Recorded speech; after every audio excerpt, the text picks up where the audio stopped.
பர்சனலாக எனக்கு ஒரு முக்கியமான படம். ஏன்னா நாயகனில் தான் எனக்கு மணி சாரோடையும் கமல் சாரோடையும் நான் வந்து முதல்ல அறிமுகமாகறேன். அவங்க 2 பேருமே சேர்ந்து 38 வருஷம் கழித்து ஒரு படம் பண்ணும்போது அதில் ரொம்ப ஆச்சரியமான ஒரு விஷயமா நானும் அதில் இருக்கின்றதுல வந்து எனக்கு மிக நெகிழ்ச்சியான ஒரு விஷயம். அது இல்லாமலேயே இந்த படம் வந்து இந்த மேடைக்காக சொல்லலை, மரபுக்காக சொல்லலை, தமிழ் சினிமாவில் வந்து இது ஒரு முக்கியமான ஒரு படமாக இருக்க போகுது. ஏன்னா மணி சார் அறியப்படுறது வந்து நாயகன் படத்தினால. அது வெற்றிகரமான படம் என்பதை விட ஒரு கல்ட்டு ஃபில்மாக இருந்துச்சு. இன்னைய வரைக்கும் இருக்கிற new generation of directors they wanted to match Nayakan என்ற மாதிரி ஒரு ஒரு ஒரு தர நிலையை வந்து கொண்டு வந்து வச்சது நாயகன் என்ற படம். அதே மாதிரி கமல் சார் அவருடைய நடிப்பை பற்றி நம்ம சொல்ல வேணாம். பல பரிமாணங்கள், அது ஒவ்வொரு படம் எடுத்தாலும் ஒவ்வொரு கோணத்திலிருந்து அவர் தன்னை வெளிப்படுத்திக்கிறாரு. 2 பேருமே சேர்ந்து அவங்க ரஹ்மான் சார்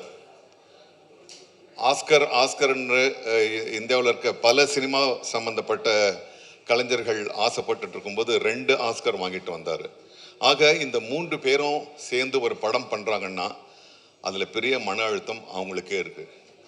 போட்டின்றது அவங்களுக்கு வந்து வேற ஒரு டைரக்டர் கிடையாது, அவங்களுக்கு போட்டி அவங்களே. ஏன்னா இவங்க 3 பேரும் சேர்ந்து ஒரு பெரிய ஹை ஸ்டாண்டர்ட் அவங்க ஏற்கனவே நிரூபிச்சிட்டாங்க.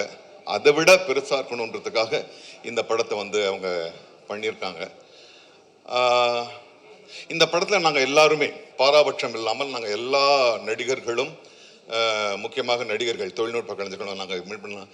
இதில் வந்து ஒரு ஷூட்டிங்க்கு போகிற மாதிரியே எங்களுக்கு தெரியல. There was one warmthness, there was one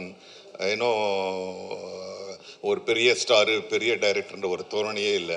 அப்போ தான் வந்து எல்லாருமா சேர்ந்து ஒரு ஒரு ஒரு ஒரு எந்த ஒரு மேல் ஏற்றம் தாழ்வு இல்லாமல் நாங்கள் ஒர்க் பண்ணோம். அது சின்ன நடிகராக இருக்கட்டும், பெரிய நடிகராக இருக்கட்டும், அசோகா இருக்கட்டும், பக்ஸா இருக்கட்டும். So we had a wonderful time. It was a learning process. So உங்களை போலவே நான் வந்து ஒரு குழந்தை மாதிரி இந்த படத்துக்காக காத்துட்ருக்கேன். நான் பல படங்கள் நடித்தாச்சு, 700 படங்கள் நடித்தாச்சு. நான் இப்போ தான் அர்ஜுன் கிட்ட சொன்னேன், என்னடா இது போருக்கு போகிற மாதிரி இருக்கு அப்படின்னு.